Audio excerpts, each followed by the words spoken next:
Hey guys, for this video, I want to show you this DeWALT 20V cordless heat gun, and I want to use this thermal imaging camera to show you what it looks like with the thermal image showing the heat range and everything. But first off, here is the heat gun itself. Now, you can get it either as a bare tool or as a kit. When you purchase the bare tool, the model is DCE 530B.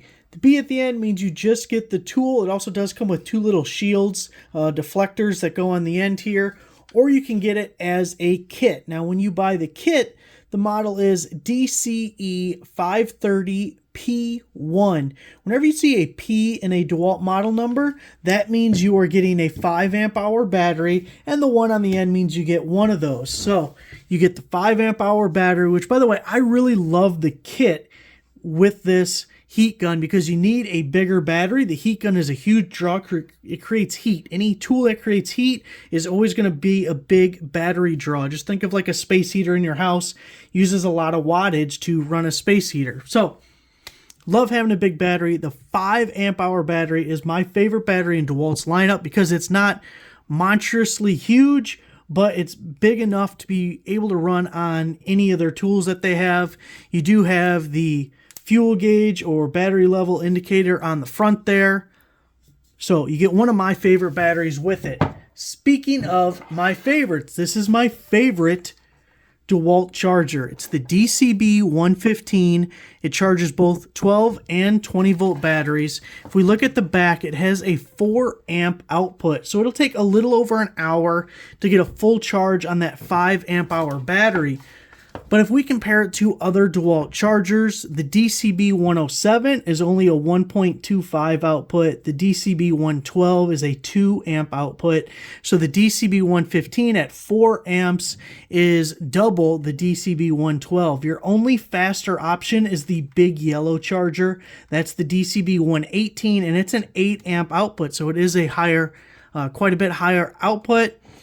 But it's a totally different beast. This is really the one you want to go for, and it's included with a lot of kits, including this one. So let's first just get this battery on here while we talk a little bit more about it. We have this switch here, so DeWALT uses this little safety thing all the time. I'm not a huge fan of that trigger, but that's what they use a lot. So you can pull that and then do that, and we can lock it on. Now, I just want it to run a little bit. I know it's going to make some noise, but I want this to heat up for the thermal imager.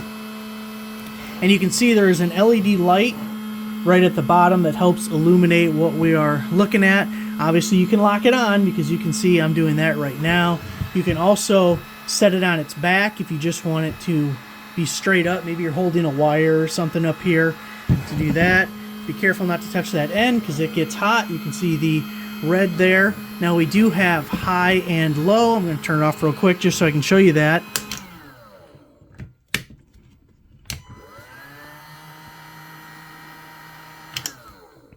And back to high.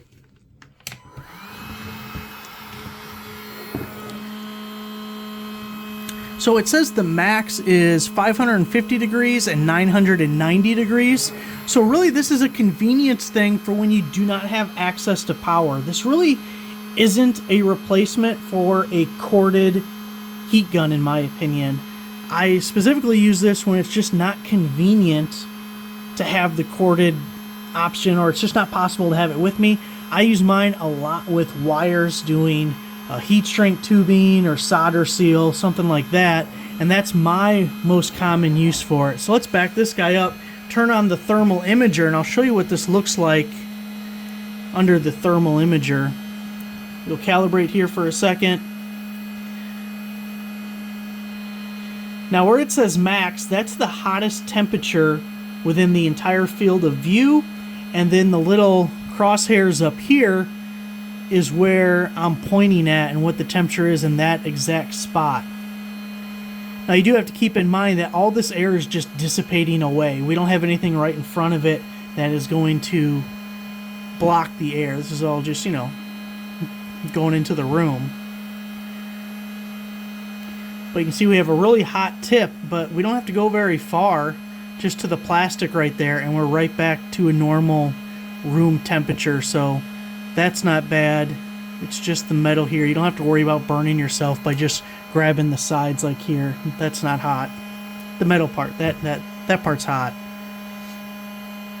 But this thing really is going to suck down batteries. I don't know if just a few minutes on camera is going to be enough to lower us a bar on that 5 amp hour battery.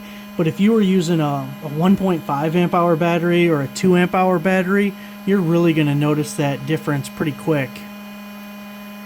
So we're getting into the mid 5s here on high.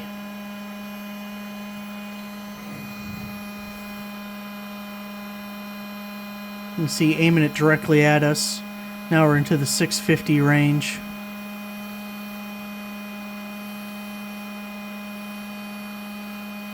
So it definitely gets hot. It does work well, but it's a battery hog. And like I said, I don't think it's a direct replacement. Let's see. Look, I'm already down to 1 bar. That was a fully charged battery when we started.